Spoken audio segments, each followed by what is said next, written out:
Assalamualaikum warahmatullahi wabarakatuh.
Allahumma sholli wa sallim wa barik alaihi wa ala alihi. Al-Fatihah. Muhammad sallallahu alaihi wasallam hadirin wa azwajihi wa dzurriyyatihi ahli baiti subhana rabbika al-mu'ala kita hadis rahmat. Bismillahirrahmanirrahim. Walidina walidina wa ma'ina wa ila masyayikhina masyayikhum kafatal muslimin ajma'in sya'un ilaihum al-Fatihah. A'udzu billahi minasyaitonir rajim. Bismillahirrahmanirrahim. Alhamdulillahi rabbil alamin. Ar-Rahmanir Rahim. Maliki yaumiddin. Iyyaka na'budu wa iyyaka nasta'in. Ihdinas siratal mustaqim. Shiratal ladzina an'amta 'alaihim ghairil maghdubi 'alaihim waladdallin. Amin. Bismillah, alhamdulillah, alladzi tawada'a kullu syai'in wa bala kullu syai'in bi-izzati taslama kullu syai'in bi-qudrati wa khalaqa kullu syai'in min mulki wa salatu wa salamu ala sayyidina wa habibina syafi'ina wa maulana Muhammad syafi'il ummah wa ala alihi wa sahbihi fi yawmina hadha ila yawmil qiyamah. Ishrah li sadri wa yassir li amri wa thabbit lisani wahdi qalbi bihaqqi sayyidina Muhammadin sallallahu alaihi wasallam. Allahumma inna nas'aluka al-futuh wal munur wal rasul wa tawbatan nasr wa salaha jasad wa maftah lana futuhat arifin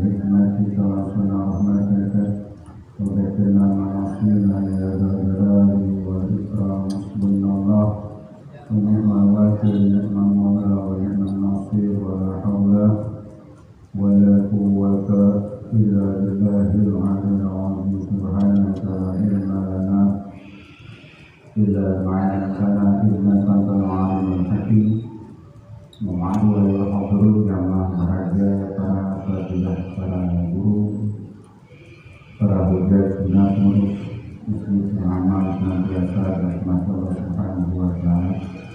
Kembali kita bersyukur kepada Allah atas segala limpahan taufik hidayah serta dan nikmat yang diberikan pada kita sekalian. Semoga nikmat tersebut mampu menggerakkan mata kita menjelaskan mereka al-hadir dalam satu majelis ini. Mudah-mudahan hadir bertemu dan berkumpulnya kita akan menjadikan salah satu sifat rahmat, maghfirah, barakah dari Allah Subhanahu wa taala. Salam fakultas kita berikan sanjungan kepada pimpinan kita baginda dan sahabat Muhammad sallallahu alaihi wasallam dan para sahabatnya. Semoga kita termasuk umat yang selalu istiqamah menjalankan syariatnya dan kita selalu mengharapkan syafaat uzma belum kiamat kelak. Amin ya rabbal alamin. Bismillahirrahmanirrahim. Rahimahullah ta'ala wa nafa'ana bihi wa barakatuhu wa bihi wa bihi amin. Qultu li anna hadhihi al-awsafa min al-munkar faqad Allah ta'ala wa qul as-salat inna as-salata tanha 'anil fahsya'i wal munkar. Hadirin jamaah berbahagia, mengawali pertemuan malam hari ini setelah hampir 2 bulan kita tawakuf ketika masuk ke Ramadan dan kita Syawal baru kita mulai. Kita lanjutkan kajian kita masuk ke dunia, masih seputar kaitannya dengan sholat. Kultu dan aku katakan, nanti pengarang kitab Malik, di anna hadhil awsafa minal munkar, karena sesungguhnya sifat-sifat ini setengah daripada yang munkar. Berkaitan dengan orang-orang yang melaksanakan sholat, yang meninggalkannya. Faqad Allah Ta'ala, dan sungguh telah berfirman Allah Ta'ala, wa aqimus sholat, dan tegakkanlah diri karena sholat. Inna sholata tanha 'anil fahsya'i wal munkar. Dan sungguhnya sholat akan mampu mencegah daripada perbuatan keji dan perbuatan munkar. Wala dzikrullahi akbar, dan sesungguhnya mengingat Allah itu adalah lebih besar utamaannya. Fal musalli al-muqimu sholat, maka orang yang melaksanakan sholat atau yang mendirikan sholat,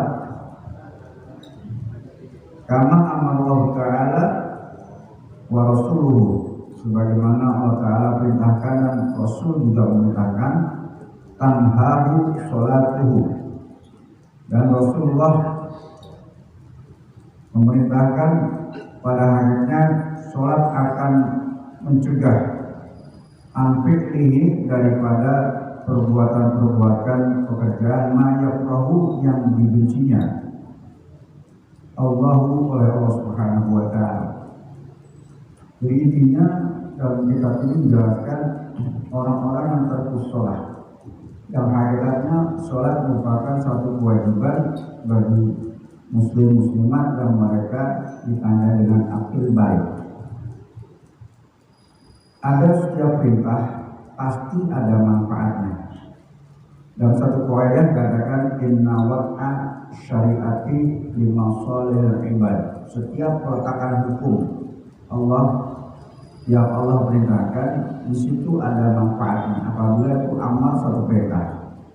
Begitu juga apabila perintah dalam bentuk larangan, maka di situ ada mudarat atau bahaya.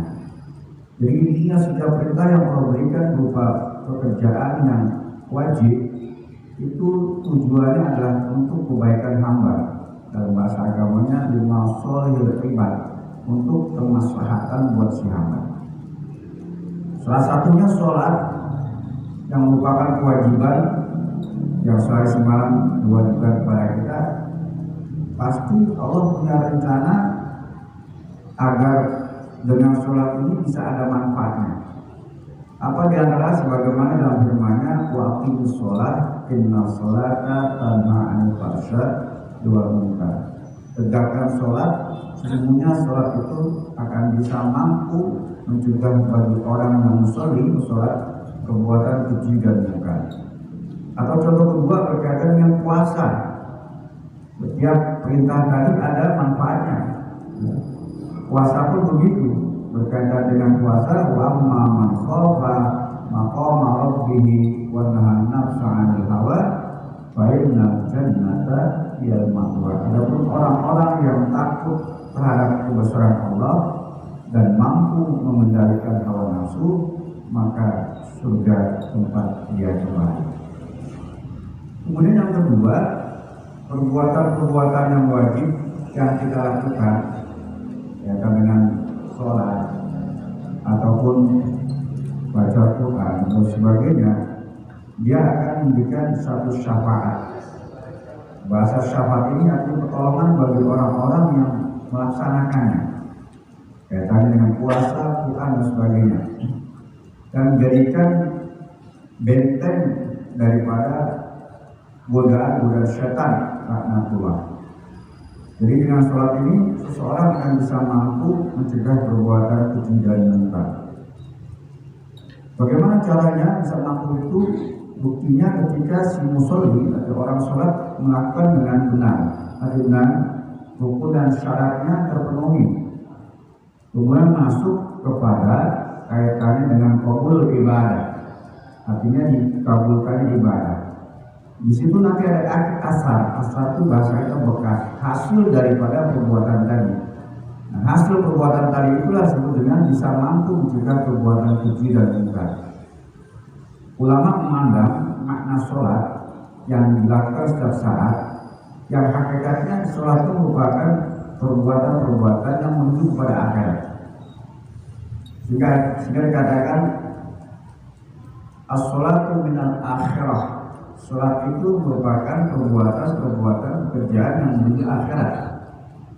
Wa idza dakhalta fiha, maka ketika kamu masuk ke dalam sholat, kharajta minad dunya, maka hakikatnya kamu keluar dari dunia. Maksudnya bagaimana? Ketika kita iftah pembukaan, diawali dengan takbiratul ihram, ya, maka disebut dengan takbiratul ihram, takbir yang ketika takbir semua sesuatu perbuatan perkataan yang tidak sesuai dengan tata cara sholat dianggap haram atau batal, disebut dengan takbiratul ihram. Maka ketika dia takbiratul ihram, dia meniat kepada Allah Subhanahu wa taala, hakikatnya dikatakan as-sholatu minal akhirah, dia sudah masuk akhirat. Apa? Dia harus konsentrasi khusyuk terhadap Allah. Karena ketika itu dia takbir, ketika masuk takbir semua kegiatan akhirat, maka dibutuhkan sifat khusyuk. Bahasa kita ini konsentrasi. Ada bahasa ini yang memenuhi syarat khusyuk ini adalah hudurul qalbi. Hudurul qalbi ini hatinya hadir. Yang kedua syu'udul aqli, akalnya juga menyaksikan. Dua korelasi ini menyatu, maka dia akan bisa masuk semacam itu. Sebagaimana para generasi sahabat, mereka bisa sholat dalam keadaan khusyuk semuanya. Kita sulit, tapi kita berupaya. Ya paling tidak sholat 3 rakaat bisa masuk 1 rakaat ya khusyuk. Ya, paling tidak, ya. Karena untuk khusyuknya sudah sekali. Kecuali memang situasi kondisinya ini muncul.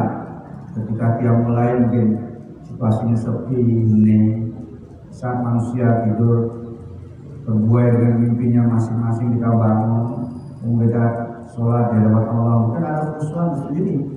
Tapi ketika di masjid, kita baru takbir saja, anak-anak sudah mulai ada suara-suara yang bisa mengingatkan. Nah, maka itu mengupayakan as-sholatu minal akhirah. Sholat ini kegiatan akhirat. Fa idza dakhalta fiha kharajta minad dunya. Ketika kamu sudah masuk kepada koridor sholat, kamu seakan-akan keluar dunianya. Setiap perkara dunia ini dihilangkan dulu sejenak. Kita masuk kepada gerbang akhirat. Demikian sebagai pendapat ulama untuk mencapai sifat khusyuk tadi ada hudurul qalbi, hati kita hadir, syu'udul aqli, akal kita juga menyaksikan. Sehingga dengan dua hal semacam ini, ya, sampai futurul jawab, semua anggota badan kita itu ketentuan-ketentuan yang diajarkan Nabi kita Muhammad SAW. Maka dengan demikian apabila ada kesalahan sejarah semacam ini, maka bisa menimbulkan sifat khusyuk tadi. Nah, khusyuk ini dibutuhkan dalam rangka mengupayakan bagaimana kita berhadapan Allah Subhanahu wa Ta'ala. Dalam hadis lain katakan idza qamal abdu fi sholatihi durra ala ra'sihi hatta yarka. Dalam hadis Nabi kita Muhammad SAW menjelaskan, jika kamu berdiri melaksanakan sholat, posisinya dalam keadaan sholat, hakikatnya Allah Subhanahu wa Ta'ala memerintahkan kepada malaikat agar orang yang sholat tadi ini diberikan kebaikan-kebaikan di atas kepalanya hatta yarka, sampai dia rukuk. Semacam tadi kita melaksanakan sholat maghrib, ketika kita takbir, ya, kemudian Allah suruh malaikat tadi, setiap malaikat itu diperintahkan Allah Subhanahu wa Ta'ala untuk menaburkan kebaikan-kebaikan di atas kepala. Wa idza raka'a, maka apabila posisinya dia dalam keadaan rukuk, ya, ketika tadi sampai dengan rukuk, apabila dalam keadaan rukuk, hatu rahmatullahi ta'ala hatta yasjud, maka Allah menaburkan rahmat dan kasih sayangnya hatta yasjud, sampai dia sujud. Wasajidu, dan posisinya dalam keadaan sujud, yasjudu ala qadamaihi ta'ala, hakikatnya dia berada di kaki Allah, artinya di hadapan Allah. Maka isyarat oleh Nabi Muhammad SAW, kesempatan semacam ini fal yas'al wal yardha, kata Nabi. Maka hendaknya dia meminta, memohon, wal yardha, dan mengharap kepada Allah. Nah, di sini dari riwayat Rawi Sa'id bin Ibn Mansur dari Abi Umar Mursal. Demikian Rasulullah SAW mengisyaratkan. Sehingga ketika kita dalam keadaan sholat, kita tidak boleh terlalu terburu-buru, karena kita dalam berkomunikasi kepada Allah. Bahkan jalannya saja dari rumah, seandainya sudah qomat, kita dimakruhkan untuk lari-lari, artinya mau berjamaah. Kan ada ya, karena ketika qomat dari rumah, qomat nih, ya, supaya jamaahnya dapatnya sambil berlari-lari. Nabi melarang, ya, melarang dalam sifatnya makruh. Dalam satu hadis Nabi SAW menjelaskan, tidak uqimatis sholat, jika sholat sudah didirikan, qomat arti didirikan, qomanya hukum berdiri, masih sudah dimulai sholat, wala ta'tuha wa antum tas'aun, jangan kau datangi sholat sedangkan kamu berlari-lari. Ini tadi kalau udah qomat dari rumah, ya, untuk mencapai dapat pahala jamaah lari, ya. Kata Nabi apa? Waktuha wa antum tamshun, maka datangannya sholat sedangkan kamu dalam keadaan berjalan. Artinya memang sudah risiko, ya. Kenapa demikian? Supaya apa? Wa'alaikumus sakinah, agar kamu mendapatkan ketenangan, ya. Tenang bagaimana? Ya, kalau lari-lari kan pas ngos-ngosan, bagaimana bisa konsentrasi ketika ada takbir, ya? Bagaimana bisa konsentrasi ke takbir, masih suasana kita lari, paling tidak ada rasa letih, capek atau ngos-ngosan, nggak mungkin bisa masuk kepada sifat tenang. Fama adraktum fasallu, maka apabila kamu jumpai orang sholat, artinya tinggal satu rakaat, ya tetaplah sholat, ya. Artinya takbir, walaupun satu rakaat ketinggalan, kita takbir. Wa ma fatakum fatimu, dan apabila kamu ketinggalan dari sholat tadi, apakah satu rakaat, ya kemudian fatimu, maka sempurnakan. Sampai seperti itu Rasulullah SAW mengajarkan berkaitan dengan masalah sholat tadi. Jadi intinya di sini bahwasanya setiap perbuatan yang Allah Subhanahu wa Ta'ala berikan tadi mampu seorang itu melaksanakan, dan pelaksanaan inilah ketika asal mendapatkannya dia akan mendapatkan pahala dari Allah Subhanahu wa taala. Dan mampu dari pekerjaan perbuatan keji dan munkar ada sifat keyakinan. Kalau bahasa dalam hadis dalam kitab Rasul ada nama babul muqarrabah. Muqarrabah ini bahasa akhirnya pengawasan melekat. Jadi bab ini menceritakan beberapa hadis Nabi yang hakikatnya ketika kita sholat kita selalu diawasi Allah. Sehingga ketika kita sholat pun keluar sholat dengan sifat pengawasan melekat, Allah pasti mengawasi kita. Maka disebut dengan babul muqarrabah. Jadi kita merasa diawasi Allah. Kenapa? Sifat basornya Allah, maha melihat Allah. Dimanapun berada, pasti Allah melihat kita. Maka ada hadis yang berbunyi, ittaqillaha haitsu ma kunta. Bertakwalah kamu kepada Allah di mana saja kamu berada. Bukan saja ketika di masjid bertakwa, tapi keluar masjid takwanya kemudian ditaruh lagi di masjid sehingga di keluar takwanya ketinggalan.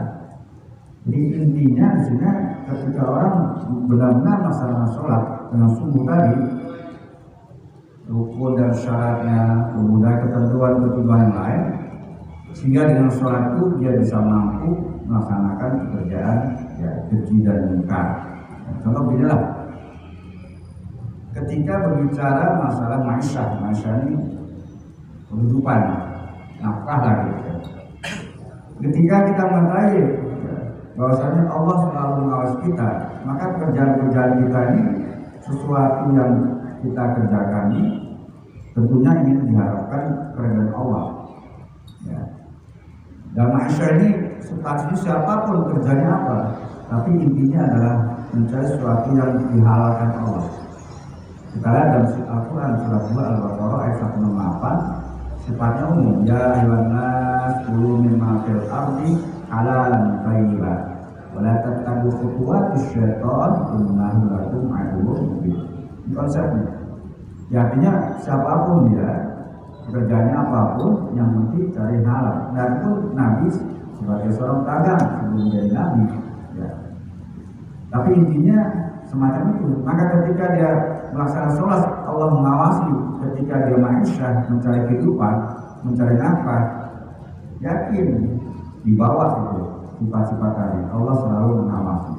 Sehingga ketika mengawasi ya, sifat hal-hal yang negatif akan digunakan. Dia akan memilih, pasti akan melakukan perbuatan yang dihalalkan Allah. Maka sifatnya umum ya. Kulu mimma fil ardi halalan thayyiban. Makanan apa-apa yang ada di bumi ini dengan halal dan baik.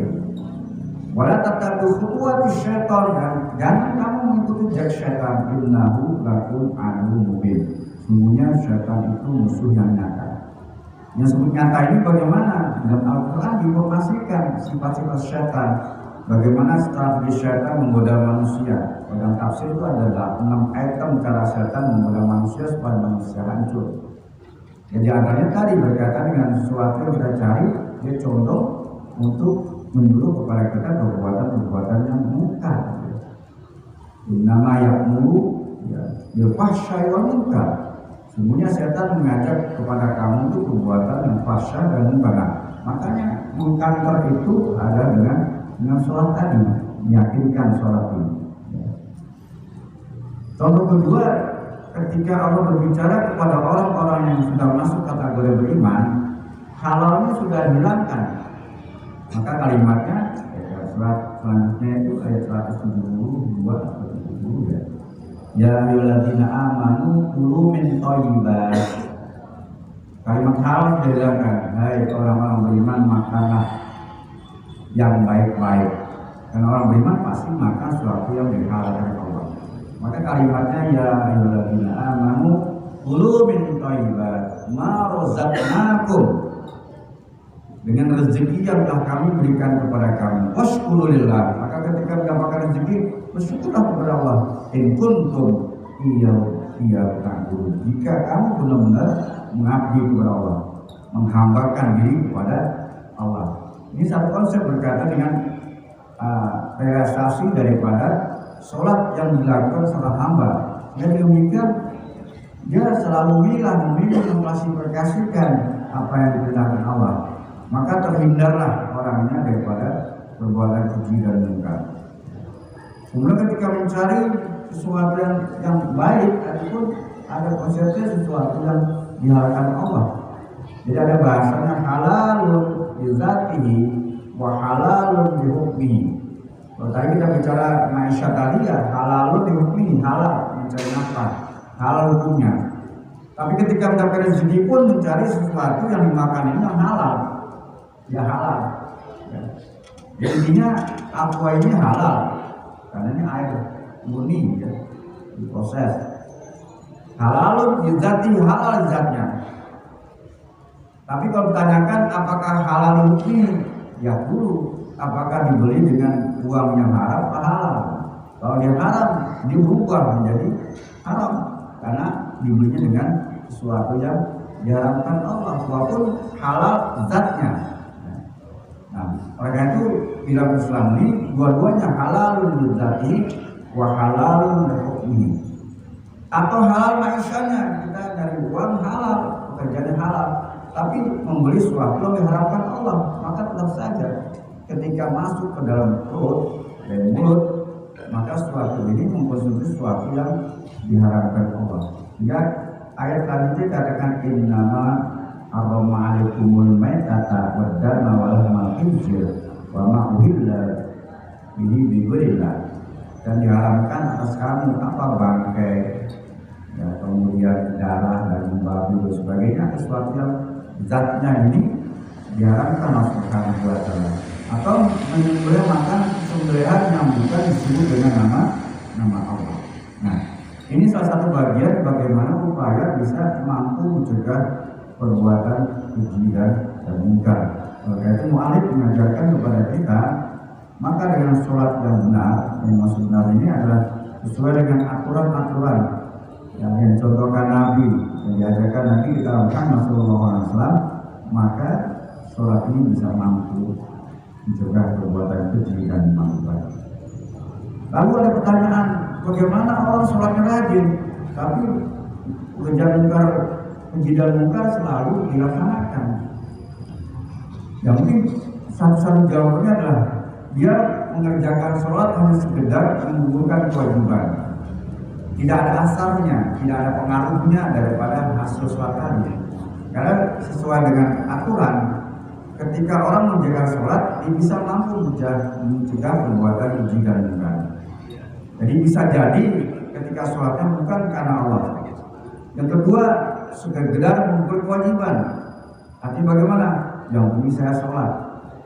Memang secara kaidah fikih katakan yang disebut wajib adalah malca wala pilih wala yuqof wala terjadi. Itu yang kedua tadi. Kerjakan dapat pahala, ditinggalkan tidak berdosa. Maka ketika dia sholat, hukumnya tidak berdosa. Tidak ada hak hukum dia. Kenapa? Dia kerjakan. Cuman pengaruh asar tadi nggak ada bekasnya gitu kan. Bekas daripada sholat tadi apabila seseorang ini melaksanakan ibadah, melaksanakan perintah Allah, tapi masih mengerjakan perbuatan keji dan mungkar. Ya bukan berarti salah sholatnya, tapi mungkin cara pelaksanaan, mungkin cara keyakinannya kepada Allah sehingga timbulnya perbuatan keji dan mungkar. Demikian sementara bapak-bapak yang berharga berkaitan dengan masalah sholat tadi, mudah-mudahan bisa dipahami.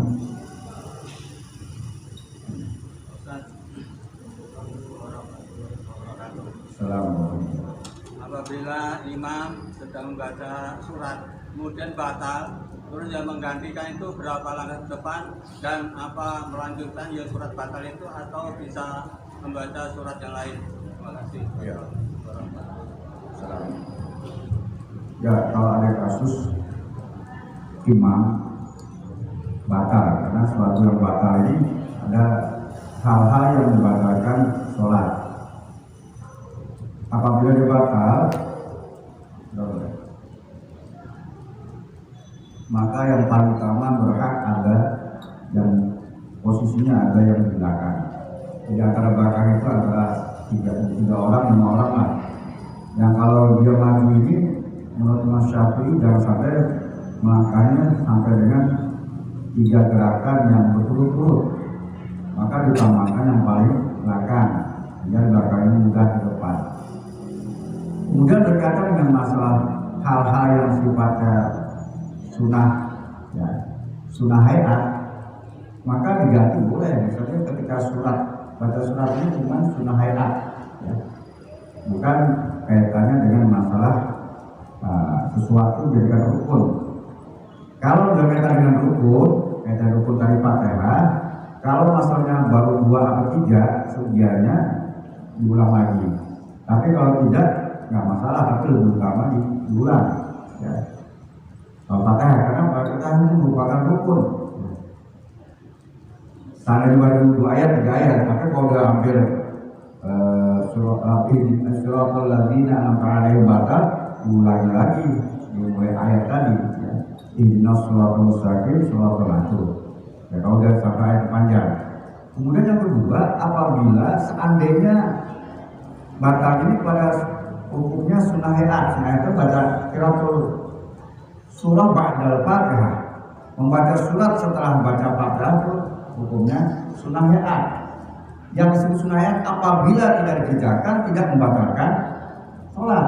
Misalnya gimana kita sholat nih, habis baca ghairil maghdubi 'alaihim waladdallin, amin, Allahu akbar, hukum sah nggak? Sah, ya, cuman nggak mendapatkan fadilah keutamaan sempurna. Terus bicara hukum sah. Nah, maka ketika orang baca, imam udah itu bacanya surat panjang yang kita nggak bisa ikutin, ya boleh nggak ganti surat? Boleh. Ya. Seandainya pun nggak bisa sampai depan gitu, takbir aja ruku, boleh. Karena itu sunnah hayat. Tapi sebaiknya dibaca. Walaupun sunnah hayat, sebaiknya dibaca. Baca bagaimana? Dan surat apa-apa, surat yang pendek apa-apa. Kan juga hukumnya sunnah hayat. Nah, sama ketika kita ruku, lagi malas nggak baca tasbih, nggak apa-apa, nggak, maksudnya nggak batal gitu, nggak apa-apa, nanti diajarin nggak apa-apa, jadi pada ikutin nggak apa-apa. Maksudnya secara hukum nggak batal. Ya, begitu juga kita. Kalau kita maju tiba-tiba kalau dibaca suratnya panjang bener, nggak apa lagi nih. Kita mau ngikutin terusin kan nggak bisa tuh. Tapi surat boleh nggak? Boleh. Ya. Yang pendek aja, karena dalam keadaan masyarakat kesulitan tadi. Ya. Atau cara, ya pernah kita lihat di TV ya, ketika ada orang yang jadi imam meninggal kan, ya, kan jadi semacam itu kan. Jadi imam tiba-tiba jatuh meninggal, itu dulu kita hidup dengan kesehatan. Seorang BPK itu, ya. Tapi tidak jadi imam, posisi warga jamaah. Kalau seandainya itu posisinya kan nggak tahu pingsan bunuh, ya. Tapi ada yang membatalkan. Jadi membatalkan nolong tadi. Ya. Bagaimana tuh? Ya, itu kejadian kalau salah pada waktu Idul Fitri atau Idul Adha. Ya. Imam jatuh sakit, masih ada nadinya, tiba-tiba dibawa ke depan sudah nggak ada. Mudorotnya bagaimana? Ya, ada salah satu yang dikorbankan. Korbannya bagaimana? Ada jamaah yang mau ke depan. Dia tetap jalan. Ya. Ada 2 orang yang akan di depan mau nolong, tiba-tiba sampai di depan masjid, tiba-tiba meninggal dunia. Nah, seandainya pun kejadian batalnya mulai karena ya itu berkaitan dengan urujus syai' minas sabilain, keluar suatu dari golongan atau batal lain, maka yang berhak di belakang tadi. Kemudian kalau memang dari surat tadinya apa, ganti surat boleh nggak? Boleh. Jadi boleh. Kalau surat Fatihah jangan diganti karena itu. Cuman kalau dibacanya sudah baru ayat, lebih diulang lagi, ya basmalah ya. Tapi itu lebih utama. Tapi terusin boleh nggak? Boleh. Ya misalnya Bismillahirrahmanirrahim, alhamdulillahirabbil alamin, arrahmanirrahim, maliki, berhenti gitu, batal gitu kan. Ya, ulangnya dari maliki ya, di awal surat. Tapi kalau dari awal surat dari bismillah itu lebih utama untuk kesempurnaan. Tapi kalau surat setelah itu boleh ganti kalau kita nggak hafal. Begitu Pak ya.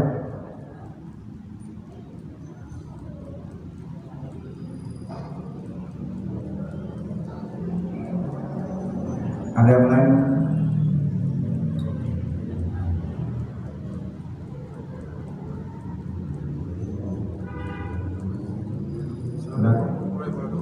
Waalaikumsalam. sedang melaksanakan sholat, pada saat rukuk kedua, rakaat kedua, kita ada keraguan. Ini rakaat kedua atau rakaat ketiga? Sebaiknya kita melaksanakan apa? Ngambil yang kecil. Ngambil yang kecil. Jadi kalau kita ragu-ragu apakah 3 atau 2, ngambil paling kecil. Karena memang semacam itu ketika setan menggoda kita. Kadzalik ketika kita takbir itu menggoda kita. Supaya kita pikiran tadi kan, hudurul qalbi, hati hadir tapi sudul akli, akal kita kemana-mana. Sehingga timbulnya, nah ini 2 atau 3, makanya pentingnya berjamaah. Kecuali imamnya digoda, imam digoda masalah kan ada tasbih kan. Kan imam kadang-kadang manusia juga kan.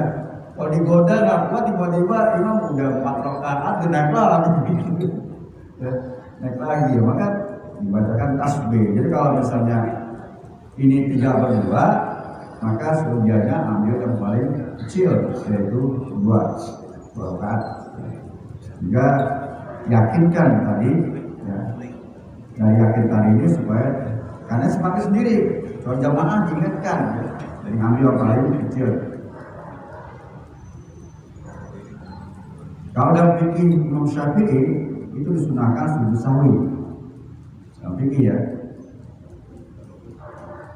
Jadi mata Imam Syafi'i kalau keadaan kita 4 atau 3 atau 2 itu dalam keadaan syak namanya ragu-ragu, maka ambil yang paling kecil, kemudian ditambah dengan sujud sahwi 2 kali.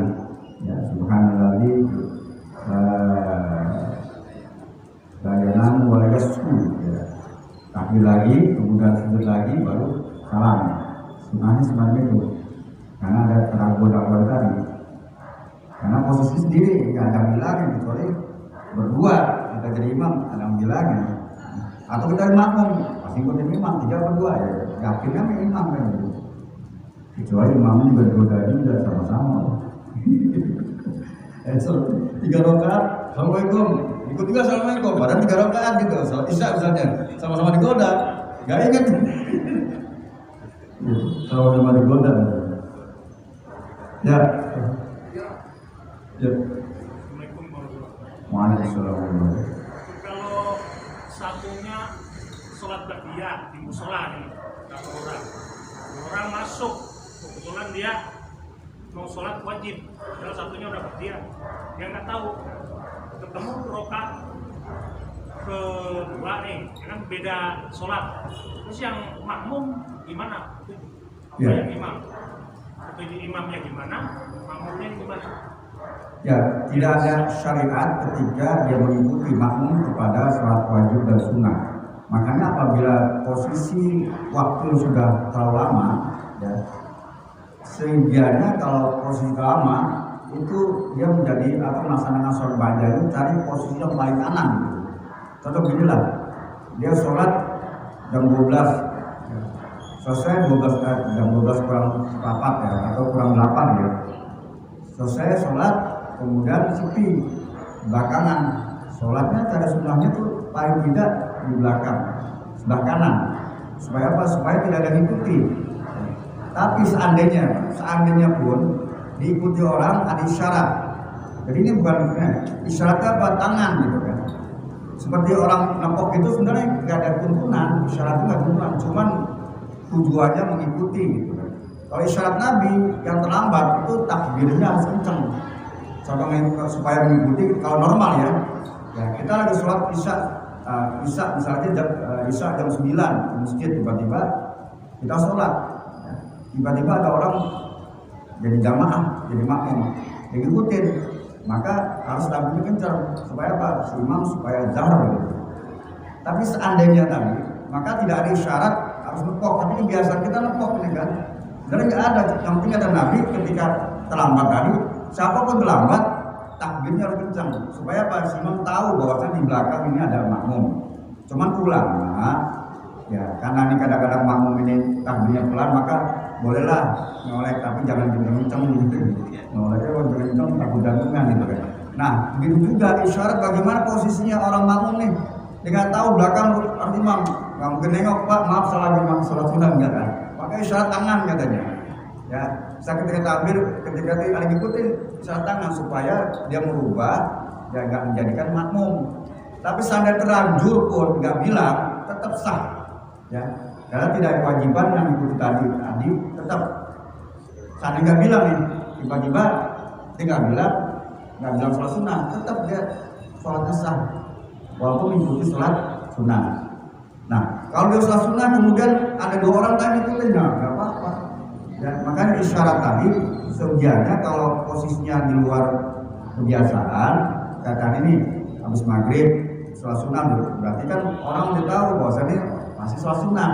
Tapi kalau di luar udah jam lewat itu ada orang sholat sendiri, pasti dia isyaratnya ini orang sholat wajib gitu kan, dia ikut aja. Makanya harus diperhatikan kalau kita mau jadi makmum, lihat orang posisinya nih, dia sholat sunnah wajib ya. Harus hati-hati juga. Kalau dia kelihatan itu ya udah yakin dia wajib.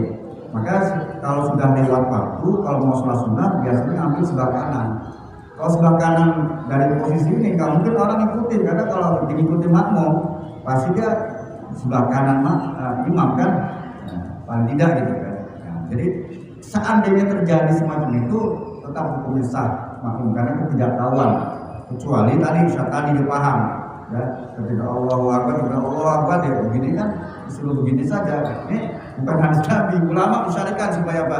Supaya kesepakatan boleh saja ya, namanya syarat karena tidak menyalah gitu kan, supaya belakang tahu. Tapi kalau belakang nggak tahu kan sama aja kan, Allahu Akbar ngapain di tangan gitu kan, jalan. Jadi hukumnya sah.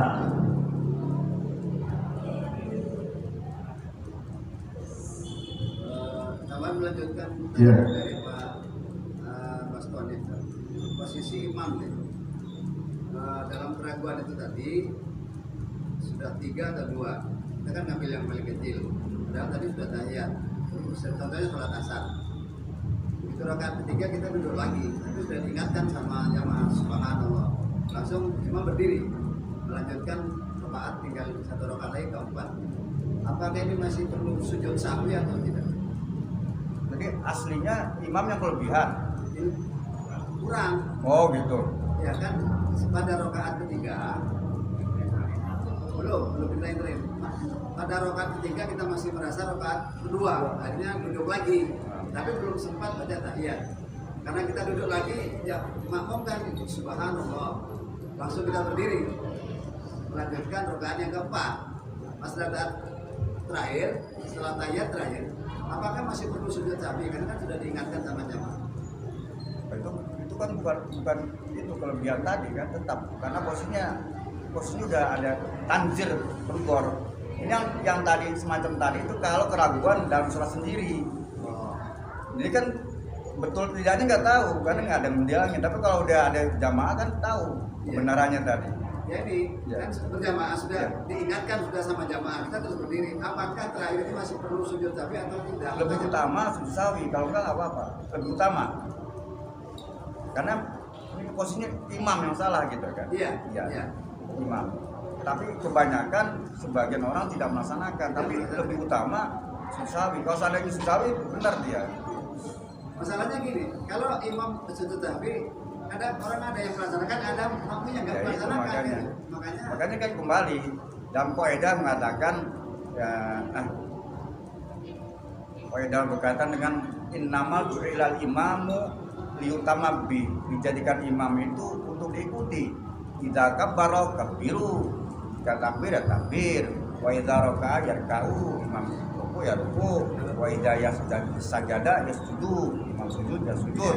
Artinya kekuatan makmum itu harus mengikuti, namanya makmum mengikuti gitu kan. Berkaitan. Kalau ada salah tadi tegur, kalau udah benar ya tetap diikuti, bagusnya gitu ya. Kecuali imam lari jangan lari, pasti batal. Ya batal ya kan. Jadi berlari gitu. Jadi setelah diingatkan keraguan itu diutamakan sujud sahwi. Sahwi. Tapi seandainya imam nggak sujud nggak apa-apa. Nggak apa-apa ya. Nggak apa-apa karena tadi katanya yang nggak esensial kan. Nah kecuali gini sudah kebiasaan, maaf ya, satu masjid itu kalau sholat subuh di situ sholat kunut gitu kan. Tiba-tiba nggak kunut gitu, lupa gitu kan. Malam habis kondangan gitu. Paginya malam lupa gitu kan, dan jadi panitia. Nah itu baru kelupaan tadi itu sawi gitu kan kelihatan. Tapi kalau tadi sudah diterangkan utamanya sawi, sesuatu yang lupa. Tujuannya apa sih? Untuk menyempurnakan sholat tadi. Jadi artinya ada satu cara bagaimana ketika sholat itu menjadikan suatu sholat yang sempurna.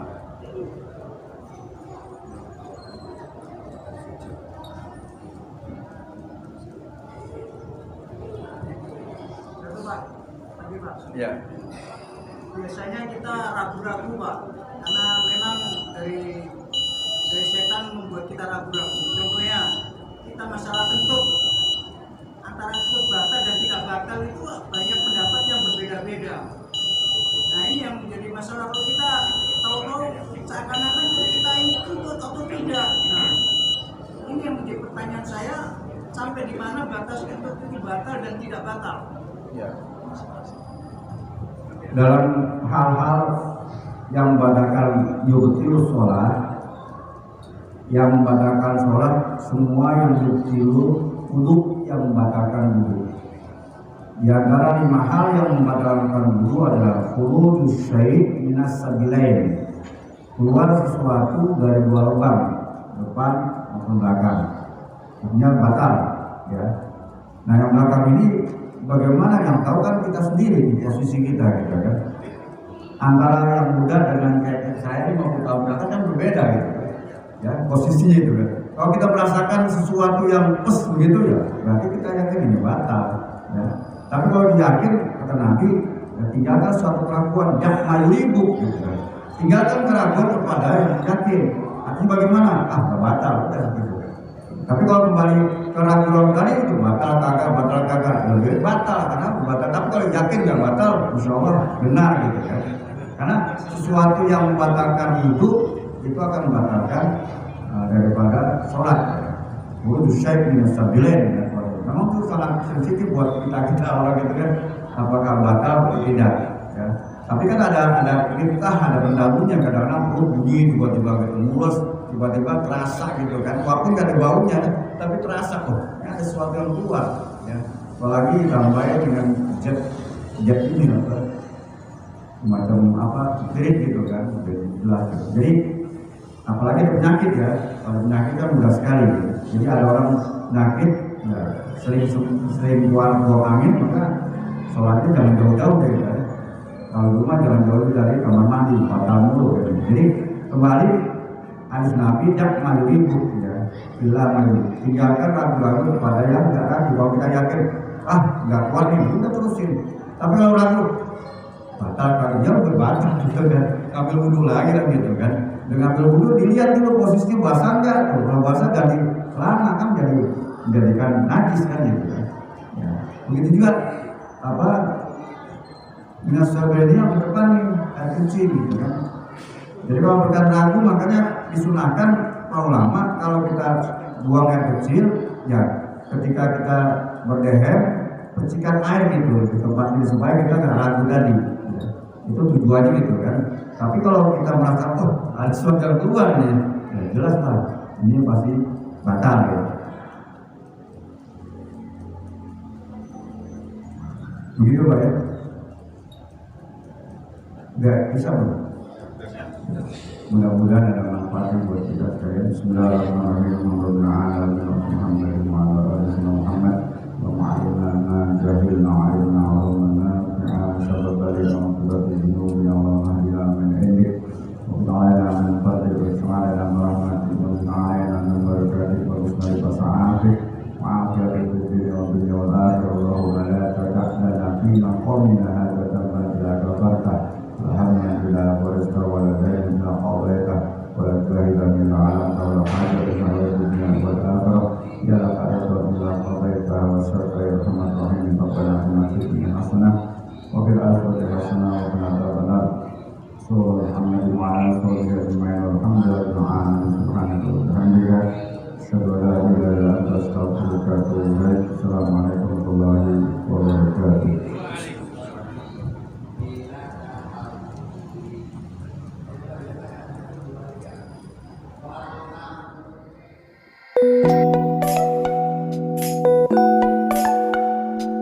Thank you.